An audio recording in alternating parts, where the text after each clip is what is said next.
حضرت جناب سیدنا سری سختی رحمت اللہ علیہ فرماتے میرا دل سخت ہو گیا تھا، میں بڑا پریشان رہتا تھا۔ حضرت معروف کرخی رحمت اللہ علیہ کی بارگاہ میں کئی دفعہ عرض کی، میں نے کہا بابا میں اس کا کیا کروں، یہ سخت ہو گئے، مہینوں ہو گئے یہ اللہ کے خوف میں نہیں رویا، سالوں بیت گئے حضور کی نعت سن کے نہیں رویا، اب تو کتنا وقت گزر گیا ہے، اسے مدینے جانے کے لیے بھی رونا نہیں آتا، حضور یہ سخت ہو گیا ہے، کوئی رحمت کی نظر ہو، خشکی سی آ گئی ہے، عجیب سی میل چڑھ گئی ہے۔ فرماتے کئی دفعہ میں نے خواہش کا اظہار کیا۔ ایک دن نا عید کا دن تھا تو حضرت معروف کرخی نے ایک چھوٹا سا بچہ انگلی کے ساتھ لگایا ہوا تھا، تو حضرت آ رہے تھے، تو میں نے کہا حضور آپ کدھر سے آ رہے ہیں، یہ بچہ کون ہے؟ فرمانے لگے یتیم ہے۔ سارے بچے عید والے دن اخروٹ کے ساتھ کھیل رہے تھے، بیچارے کے پاس اخروٹ کوئی نہیں، تو حضور آپ کیا کریں گے؟ تو حضرت معروف کرخی کہنے لگے پیسے تو میرے پاس بھی کوئی نہیں اخروٹ خرید کے دینے کے، میں یہاں سے کھجوروں کی گٹھلیاں چنوں گا، وہ گٹھلیاں بازار میں بک جاتی ہیں، میں یہ گلیوں سے گٹھلیاں چنوں گا اور چن کے میں نے کہیں بیچوں گا،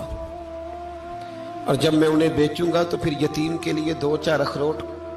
خریدنے کے قابل ہوں گا، پھر میں اسے اخروٹ خرید کے دوں گا۔ پتہ نہیں کہاں کی بات سنا رہا ہوں میں آپ کو، اور پتہ نہیں کہاں کا ذکر کر رہے ہیں بابا جی۔ بچہ یتیم ہے،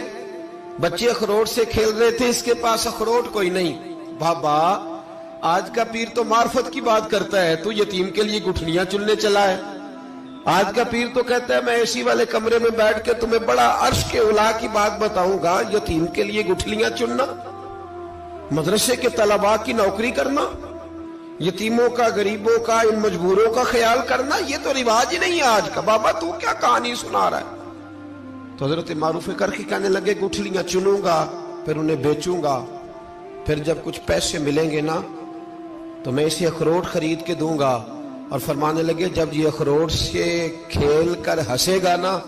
تو اللہ میرے دل کو سکون عطا فرمائے گا۔ میں گٹھلیاں چننے جا رہا ہوں، میں مزدوری کرنے، تیری تلاش میں پھرا میں جنگل، پہاڑ اور دشت میں۔ تو حضرت سری سختی فرماتے ہیں میرے گھر میں پیسے تھے، میں نے کہا حضور اگر یہ نوکری مجھے مل جائے تو میں غلام جو ہوا، اگر مجھے دے دے یہ نوکری تو میں نہ کر لوں؟ فرمانے لگے تو کر لے۔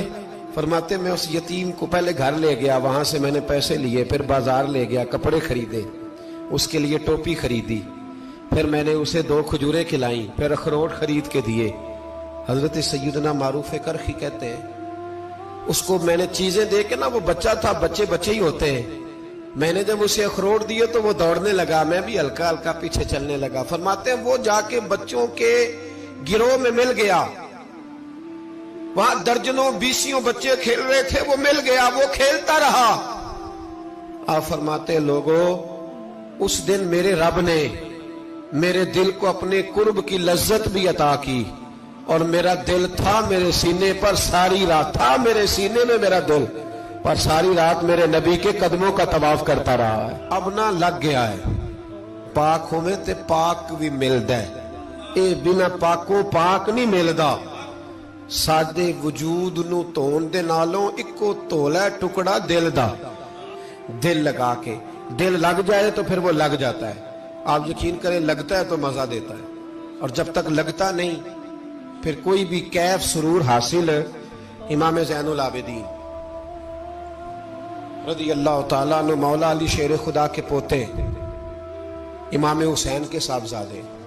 سیدہ پاک کی پیاری نسل، امام زین العابدین گھر میں نماز پڑھ رہے تھے، غور کرنا بات پہ، گھر پہ نماز پڑھ رہے تھے،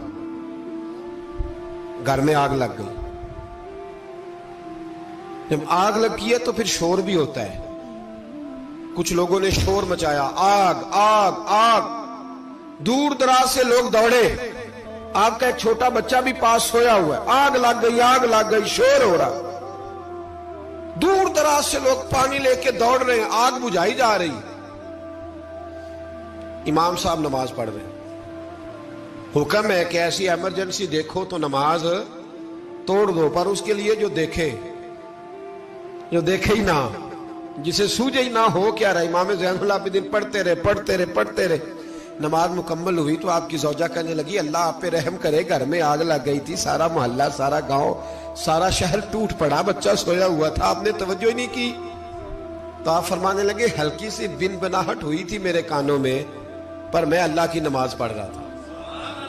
پر میں اپنے رب کی، میں اس کی نماز پڑھ رہا تھا، تیرے عشق کی انتہا چاہتا، تیرے عشق کی انتہا چاہتا، تیرے عشق کی انتہا چاہتا، میری سادگی دیکھ کیا چاہتا ہوں، ذرا سا تو دل ہے مگر شوق اتنا، وہی لن ترانی سنا چاہتا ہوں، مجھے کیا خبر ادھر کیا ہو رہا، ادھر میں تو اس کے ساتھ میرا تعلق تھا، میں تو اللہ کی بارگاہ میں حاضر تھا، مجھے کیا پتا۔ بی بی کہنے لگی آگ لگ گئی تھی، تو فرمانے لگے بھلی مانت چپ کر، تم دنیا کی آگ بجھا رہے تھے، میں جہنم کی آگ بجھا رہا تھا، تم لوگ اپنے شور میں تھے تو میں اپنے ذائقے میں۔ الذین ہم فی صلاتہم خاشعون، فرمایا یہ لوگ اپنی نمازوں میں عاجزی کر، دل لگا کے کرتے ہیں جو کرتے ہیں۔ اور بڑی خوبصورت مثال ہے، حضرت رومی نے لکھی ہے، بڑی مشہور بھی ہے۔ ایک نمازی نماز پڑھ رہا تھا، میری طرح کا نمازی، مجنو اس کے آگے سے گزر گیا، لیلا کے گھر جا رہا، تو نمازی اتحیات پہ تھا، اتنی دیر میں اس نے بھی نماز مکمل کر لی، تو پیچھے سے جا کے مجنو کا گریبان تھاما، کہنے لگا شرم نہیں آتی تجھے، مسئلے کا نہیں پتا، نمازی کے آگے سے نہیں گزرنا چاہیے؟ تو کہنے لگا یار معاف کر دو، مجنو کہنے لگا معاف کر دو، غلطی ہو گئی، حالانکہ شہزادہ تھا، پر معافیاں کیوں مانگ رہا ہے؟ اس لیے کہ کسی سے دل جو لگ گیا ہے، عاجزی آ گئی، ان کے چل یار معاف کر دے، تیری مہربانی، نمازی ناراض نہ ہو جائے، نمازی بڑے ڈاڈے ہوتے ہیں، کئی دفعہ بڑے سخت ہوتے ہیں، نمازی تھا بڑا پکا، تو وہ کہنے لگا نہیں، نماز خراب کر دی تو نے، تجھے پتہ نہیں آگے سے نہیں گزرنا چاہیے، اور ویسے بھی زمانے کا رواج ہے جو معافی مانگ لے لوگ سمجھتے ہیں بزدل ہے، یہ بھی بڑا مسئلہ ہے، آپ تھوڑا سا کہہ دے کہ جب دیکھی جائے گی جو ہوگی، لوگ سمجھتے ہیں نہیں ہے دم کم، معافی مانگ لے سامنے والا بگڑ جاتا ہے، الا ماشاءاللہ، لیکن اس کا مطلب یہ نہیں کہ ہم معذرت کرنی چھوڑ دیں، وہ اگر بری عادت پہ ہے تو ہم نے اپنی اچھی عادت کو قائم رکھنا ہے، تو کہا جناب معاف کر دے، تو نمازی کہنے لگا نہیں تجھے عقل نہیں ہے، نمازی کے آگے سے نہیں گزرنا چاہیے، پھر مجنو نے بڑی بات کر دی، پھر ایک عاشق نے عاشقوں والا جملہ بولا، پھر ایک محبت کرنے والے نے بڑی بات کی، کہنے لگا یار نمازی میں تو معافی مانگ رہا ہوں تو نہیں دے رہا، چل ایک سوال کا جواب ہی دے دے کہ میں تو عورت کے عشق میں جا رہا تھا، مجھے تو نظر نہیں آیا کہ تو نماز پڑھ رہا ہے، میں تو بی بی کے عشق میں تھا، مجھے تو نظر نہیں آیا، تو بتا تو رب کے عشق میں تھا، تو مجھے کیسے دیکھ رہا تھا، میں تجھے کیسے نظر آیا، حالانکہ تو اللہ کے عشق میں کھڑا تھا، مالک حقیقی کی محبت میں تیری میرے اوپر نظر کیسے پڑ گئی، میں تو عورت کے عشق میں تھا۔ اب نمازی صاحب شرمندہ ہو گئے، مجنو کہنے لگا آج کے بعد جب رب کی بارگاہ میں کھڑے ہونا نا تو والذین آمنوا اشد حبا للہ، پھر نماز کے لیے نہیں اس کے پیار میں بھی کھڑے ہونا، دل لگا کے